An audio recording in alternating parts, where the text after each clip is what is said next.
Bien, vamos con un poquito de retraso, pero al menos vamos a tener, yo pienso que sería bueno tener 20 minutos ahora para preguntas.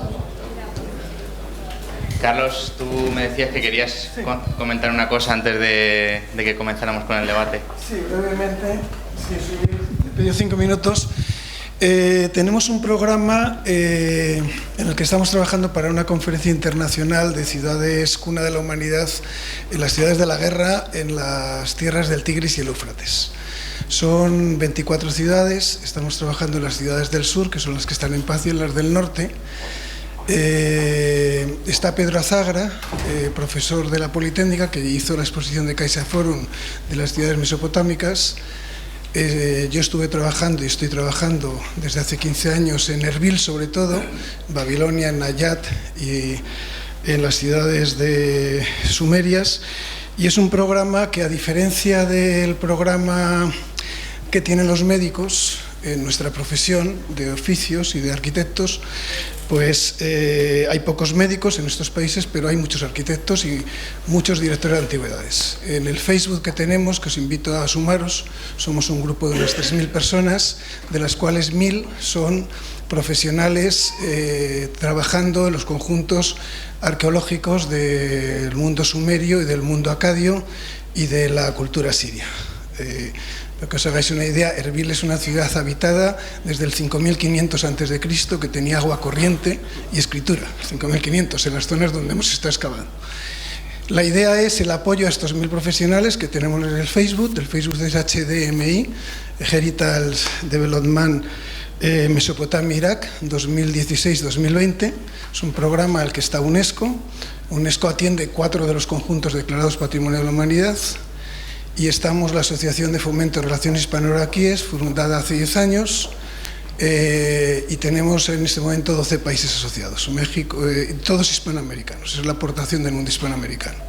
Y entonces pues os animo a sumaros y a participar en la conferencia que tendremos del 15 al 20 en la Comunidad de Madrid, auspiciada por el Gobierno de la Comunidad de Madrid, por el Colegio de Arquitectos de México, el Colegio de Arquitectos de Madrid y 12 países, entre los que están Panamá, Venezuela, que está aquí el profesor Fran Marcano, de la Central de Caracas, República Dominicana, bueno, todo países de habla hispana. El asunto es cómo podemos apoyar a las personas que hoy están allí dando sus conferencias, dando sus clases, corrigiendo proyectos. En el Facebook veréis que ponemos muchas imágenes. Cuando tenemos una corrección de proyectos, una mañana, en la Escuela de Alcalá de aquí de Madrid, yo pongo la corrección que se está haciendo en ese momento en la Universidad de Siján, de Erbil, pongo la corrección que se está haciendo de proyectos o la presentación de alumnos de Bagdad o en la Universidad de Babilonia. Son 62 universidades en las que estamos programados y todos los directores de antigüedades del mundo mesopotámico.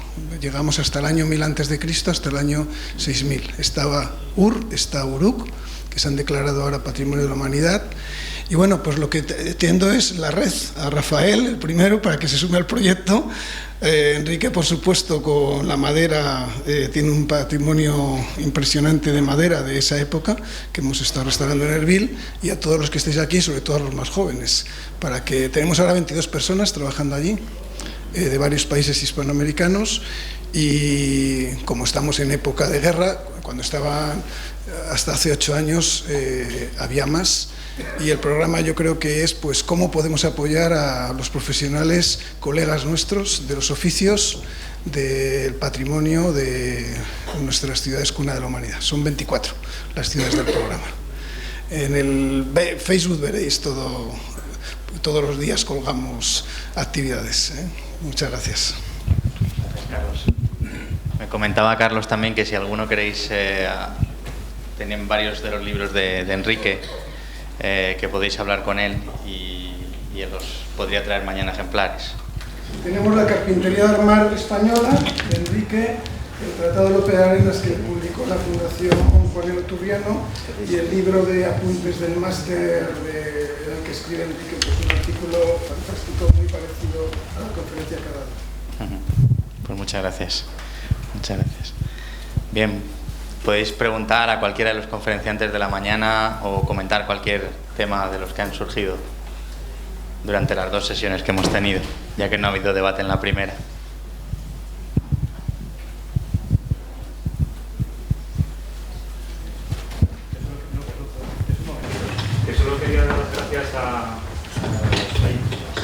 el nombre. Fátima, porque he aprendido muchísimo con ella y nunca más volveré a confundir un alicatado con un enchapado. Ya está.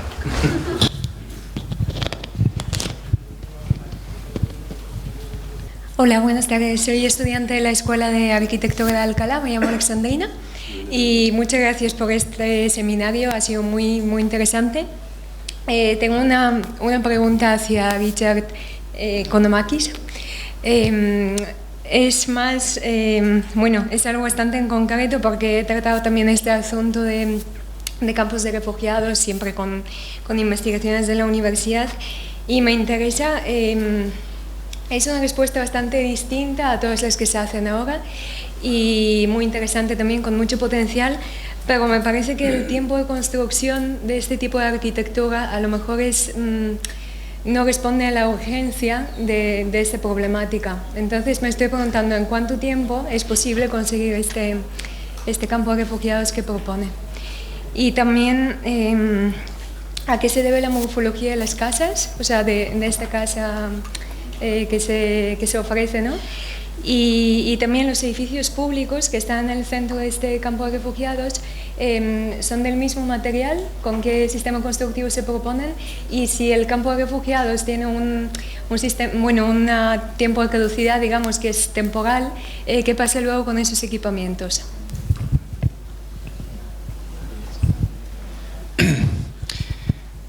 I don't know how it's going to work if I say something, how it will be translated. If you don't have, you can understand. Okay, great. Well, your first question, and thank you for these very important questions. Like many other people who are grappling with this issue, I'm learning as I go.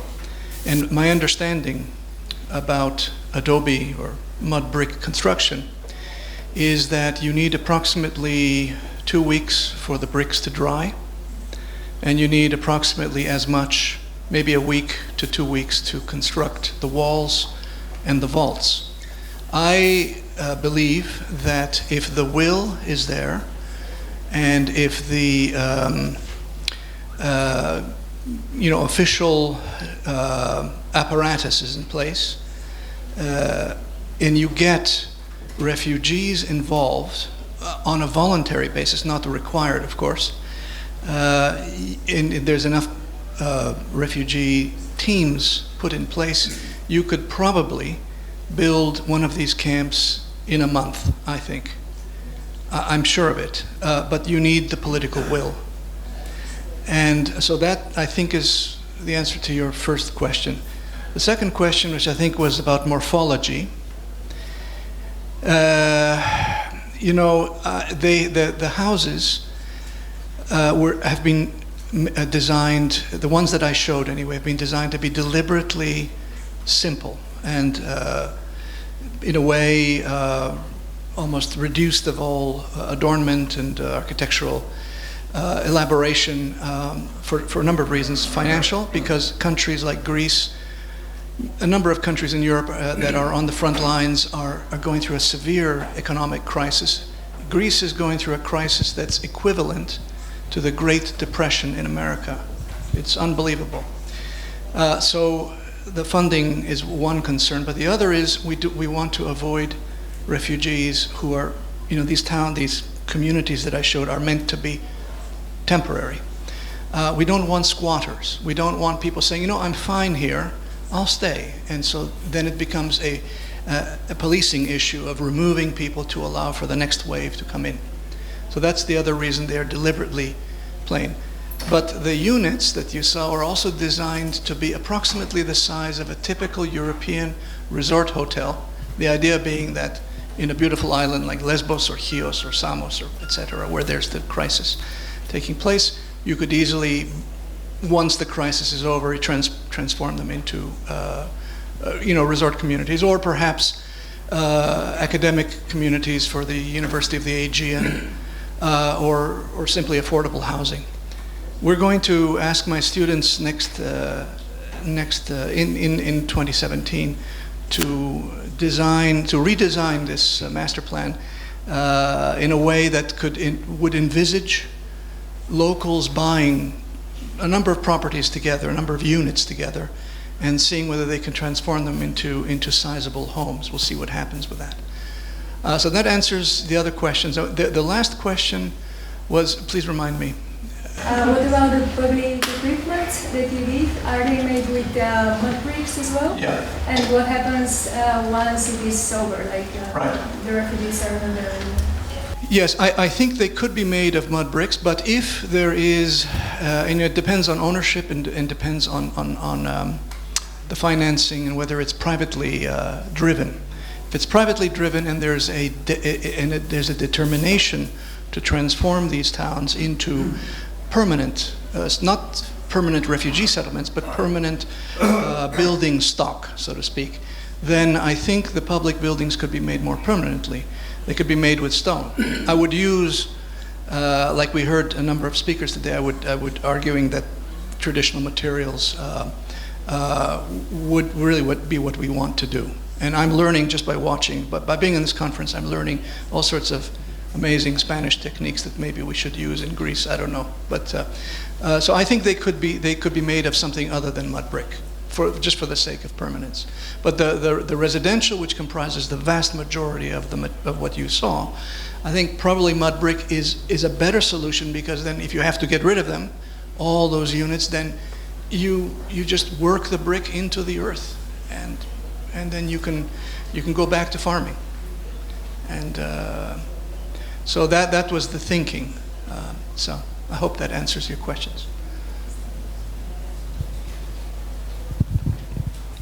Hola, soy Beatriz Oliete, soy de la Fundación Laboral de la Construcción.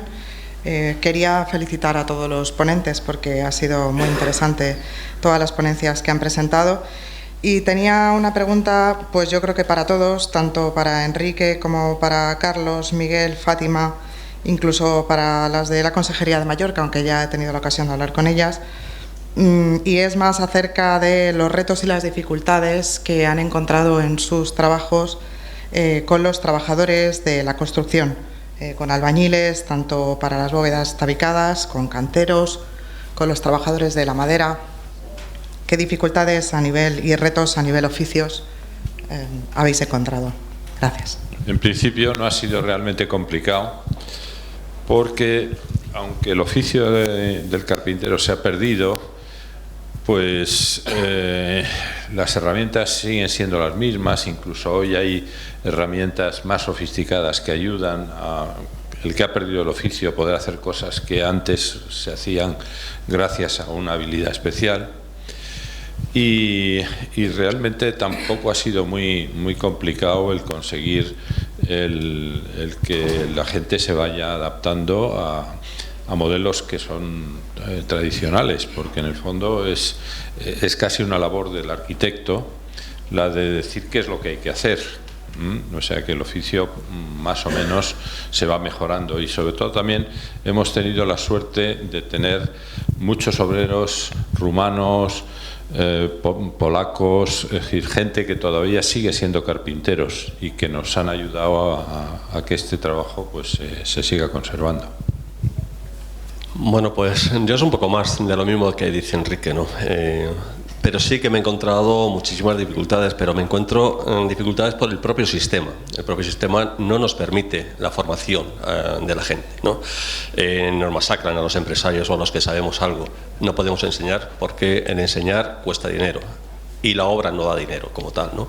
Entonces, el poder formar equipos que entusiasmarles a esta gente para que vuelvan a recuperar los oficios, pues lo veo realmente demasiado complicado, ¿no? Por el motivo, sobre todo, pues los costes, seguridades sociales, los sueldos. Lo primero que te pregunta un aprendiz es cuánto le vas a pagar. Antiguamente, lo que hacían los aprendices, recuerdo de madres en mi pueblo, que iban al maestro a decirle, le doy una fanega de trigo, le doy un pan y enseñe usted a mi hijo carpintería, enseñe a mi hijo cantería, enséñele cualquier oficio. Eso realmente hoy se ha perdido. Realmente, evidentemente, hay que mirar por los derechos de los trabajadores, pero también, lo que digo, el sistema, seguridades sociales, la cantidad de trabas que nos ponen a la hora de enseñar, medidas de seguridad, en formaciones. Yo creo que antes de formar tener esas medidas de seguridad de formación que deben existir. Lo que hay que formar es a los profesionales, a los chavales, entusiasmarles, el que no se vean relegados, porque realmente, pues mira, ayer tuvo un reconocimiento fantástico Enrique Nuere por su labor. Se está teniendo reconocimiento últimamente por arquitectos como Guastavino, pero los chavales, yo mismo, que no soy tan chaval, he hecho en falta esos reconocimientos a esa gente que ha estado trabajando el día a día, el que ha sido posible el hacer los artesonados que nos ha enseñado Enrique, las bóvedas que ha presentado Guastavino, porque creo recordar, o estoy convencido de que Guastavino no puso un ladrillo, pero no hay un solo nombre de un trabajador que salga en las presentaciones que estamos viendo últimamente en la televisión ni en ningún artículo de revista. Mientras que eso no se consiga, los chavales no se entusiasman. Habrá gente, como en mi caso, llevo 30 años de profesión, entusiasmado por mi padre, que jamás en la vida ha tenido el más mínimo de los reconocimientos y se ha dejado su vida por el amor a un oficio. Entonces, hasta que eso no se consiga, difícilmente vamos a poder recuperar ningún oficio, ¿no? Y lamentablemente, pues iremos a lo que estamos, pues a las máquinas y, bueno, pues al hormigón, al acero y poco más. Si es que no le veo ninguna salida, sinceramente, ninguna, ¿no? Lo digo desde el fondo, desde que yo soy un profesional de algo que me ha entusiasmado, pero que no veo ningún futuro. Sinceramente, ojalá con el tiempo me entusiasme un poco más y entusiasmemos más a esos jóvenes, como pueda ser mi hijo, que le tengo ahí, pero que es que me dice, papá, si es que no, que es que no. Y no le puedo decir es que sí, no le puedo decir que sí, porque no ve ninguna salida, ¿no? La salida es la industria, la salida es hacer casitas, la industria es poner azulejos o hacer cualquier otro medio, y realmente no vamos a conseguir absolutamente nada. Haremos, pues como decía la señora de que estuvo con los azulejos, pues azulejos como hoy, como puede tener porcelanosa, pero el toque de los azulejos moriscos no lo vamos a conseguir jamás con una máquina, nada más. Que después de lo que acabo de decir, Carlos, me he quedado ya helado, ¿no? Yo solamente quiero decir una cosa. Hace poco Sarkozy, en uno de sus múltiples intentos de volver a la presidencia de Francia, no le tengo ninguna simpatía ni afinidad ni tal, pero habló de la artesanía. Simplemente dejó caer eso, ¿no? Habló de la artesanía, el futurible presidente de Francia. Eso es interesante, ese dato, sí.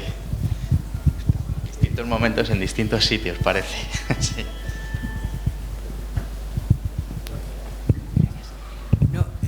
Realmente sería redundar en lo que estás diciendo, y para contestaros, nuestro problema lo reconoció, no sé si sabéis que la Constitución, nuestra Constitución de hace 30 y cuantos años, los artesanos, la actividad artesanal está reconocida como una actividad favorecedora, que hay que favorecer como sector primario, tal como agricultura, ganadería, pesca, minería, que teníamos que tener un régimen especial. O sea, se tenía que regular un régimen especial de seguridad social, porque a mí, con lo que habéis visto ahí, estoy en el mismo epígrafe que Porcelanosa. O sea, nosotros y vosotros con vuestras empresas estamos en el mismo epígrafe que la mayor multinacional que pueda existir en el mundo. Hacienda y el Estado nos lo reconocen en la Constitución, pero las comunidades autónomas se lo han quitado de en medio y han dicho, consultar con vuestra autonomía para que nos otorguen regímenes especiales que reconozcan que nuestra labor es manual, que nuestra incidencia en el empleo porcentualmente es infinitamente mayor a las grandes empresas, la labor de docencia, la labor de investigación, la labor de atractivo turístico, como yo digo, le interesamos a todos los ministerios, pero no podemos ser nosotros solos la ONG. Estamos haciendo labores de fundación y de ONG nosotros con nuestras pequeñitas empresas. Y ahora contratamos a un trabajador al que vamos a enseñar un oficio, y le tenemos que asegurar con todas las garantías de un trabajador que lo supiera ya cuando no lo sabe, o te dan un mes de formación para un oficio, te dan un mes de contrato en prácticas. O te los mandan de las escuelas donde jamás les han hablado que es un alicatado ni que es nada, y te los mandan de las escuelas para que vengan a tu empresa a practicar. Y dices, ¿pero qué va a practicar? Pero si no sabes a lo que viene, ¿cómo me lo voy a meter en prácticas? Voy a hacer el trabajo que la universidad no ha hecho, soportando yo los costes, y además lo primero, simplemente hay que acudir a los políticos que de una vez ya implementen la Constitución, que si lo hubieran hecho en estos últimos 35 años no hubieran desaparecido la mayor parte de las empresas artesanas de nuestra geografía, que eran muchas, diversas, importantes y que tenían mucho que aportar, ¿no? No, solo dos comentarios al respecto de lo que han comentado. Nosotros sí que tuvimos dificultades, ¿no?, con los trabajadores, realmente lo he comentado, ¿no? O sea, los formamos nosotros mismos y los vamos formando paulatinamente, ¿no? Ahora bien, el hecho es que lo que tenemos que hacer primero es crear la demanda de este tipo de trabajador, ¿no? Yo les he comentado que nuestro proyecto para el año que viene es la restauración de toda una serie de molinos de extracción de agua, ¿no? Nosotros queremos que estas restauraciones, algunos molinos los restauraremos nosotros desde el Consell, ¿no? Pero no todo lo podemos hacer. Tenemos 8 albañiles y 10 carpinteros herreros, ¿no? O sea que muchos de estos proyectos se realizarán por empresas externas, ¿de acuerdo? Nosotros lo que sí vamos a hacer es un manual de buenas prácticas o redactar toda una serie de criterios, ¿no? No vamos a permitir el cemento en los molinos, ¿no? No vamos a permitir que si se tiene que restaurar la maquinaria se utilicen otras maderas que no son las tradicionales, ¿no? Con esto creas la demanda, ¿no? O sea, esa es la idea. Si nosotros no somos capaces de crear la demanda, no hay manera de recuperar estos oficios. En cuanto, por ejemplo, a la construcción de maquinaria, en Mallorca aún existen 2 artesanos que se dedican a restauración, solo de molinos de viento de extracción de agua, ¿no? Nos gustaría, si somos capaces, como digo, de crear esta demanda, posiblemente no sean solo 2 artesanos, sino que sean otros carpinteros que tengan que dedicarse a este tipo de restauraciones, ¿no? O sea, creo que es muy importante esta creación de demanda, ¿no?, para poder recuperar estos oficios. Y luego, cuando hablábamos del tema del orgullo del artesano y de sentirse uno, pues eso, orgulloso de lo que hace, en nuestro caso hemos hablado que somos una administración pública. Claro, cuando un aprendiz empezaba en un taller, sabía que algún día, dentro de 10, 20 años, sería maestro. Nuestros hombres saben perfectamente que si empiezan de peones, seguramente van a terminar como peones. Funcionarios, a lo mejor, interinos, pero peones. Entonces, eso influye mucho en el día a día. El ser una administración pública, por una parte, facilita la labor porque da una seguridad económica y un horario muy fácil, pero luego tiene esa contrapartida, que esta gente, o sea, hay unos estratos y nunca van a pasar de un lado a otro. Entonces, es lo de siempre, café para todos y no hay la posibilidad de promoción. Yo creo que este punto también es bastante importante en nuestro caso.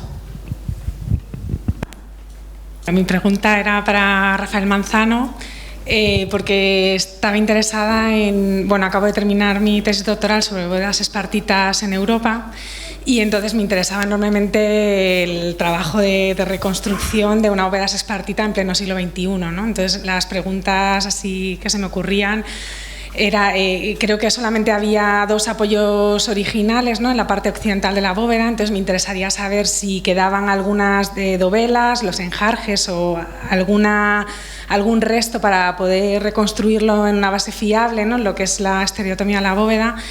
Y también a nivel de geometría o la propia forma, ¿no?, las cotas altimétricas, que no eran datos conocidos, pues si se ha tomado como referencia, por ejemplo, las huelgas o cómo se han hecho esos datos, y luego alguna cuestión de las propias cimbras o el proceso de la bóveda, porque me parece la parte más complicada de llevar a cabo, además con los medios actuales, para hacer una bóveda de este tipo.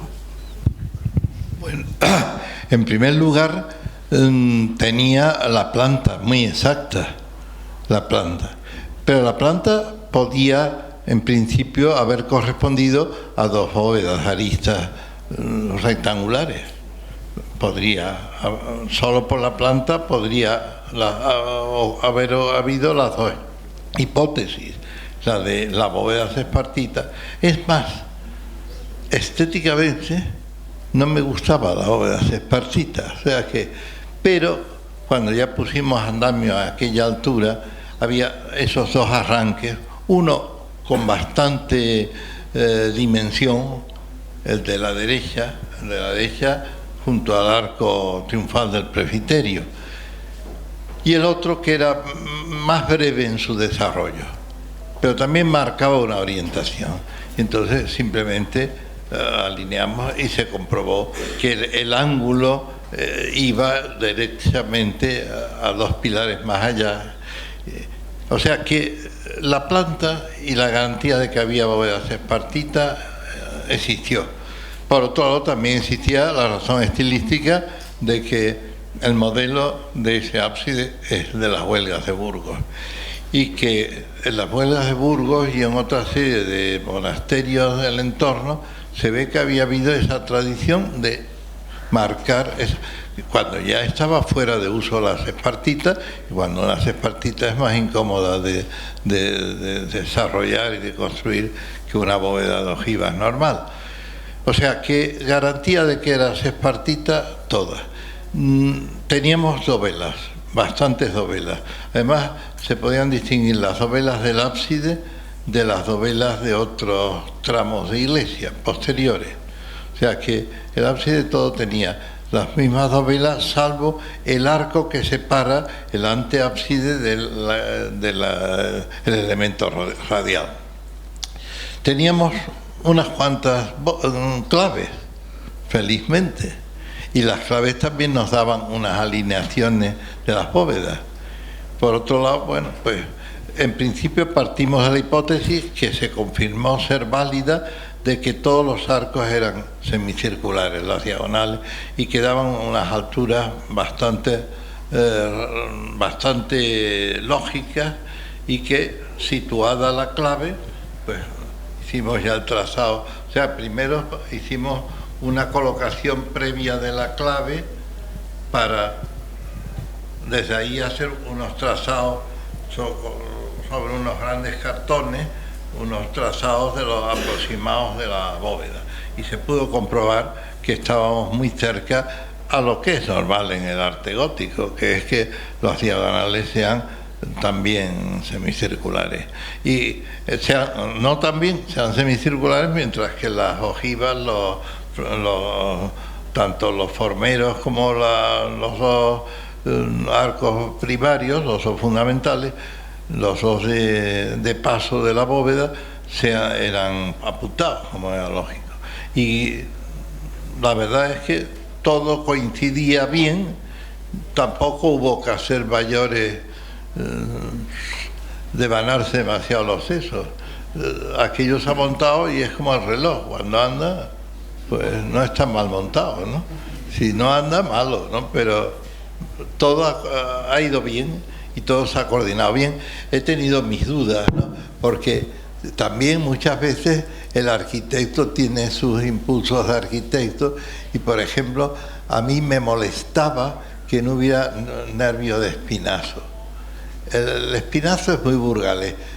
A mí he tenido suerte porque he caído en una escuela que está muy próxima a la mía.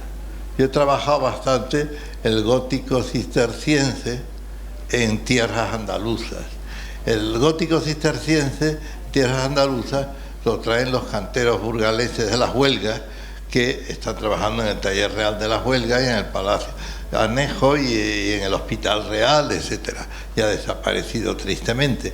Y son canteros góticos que Alfonso el Sabio se encuentra con que ya en Burgos no tiene nada que hacer y que hay que signar Sevilla, por ejemplo, con signos de cristianismo, hacer edificios góticos para que Sevilla sea una ciudad que había reintegrado al cristianismo su padre, Fernando VI, y Fernando III el Santo, y que su hijo quería señalar como ciudad cristiana, y además en un momento en que la mano de obra islámica había sido expulsada de Sevilla por su padre y no había artistas en Sevilla, en una ciudad que había poca población, muchas casas y todas hundiéndose por todas partes.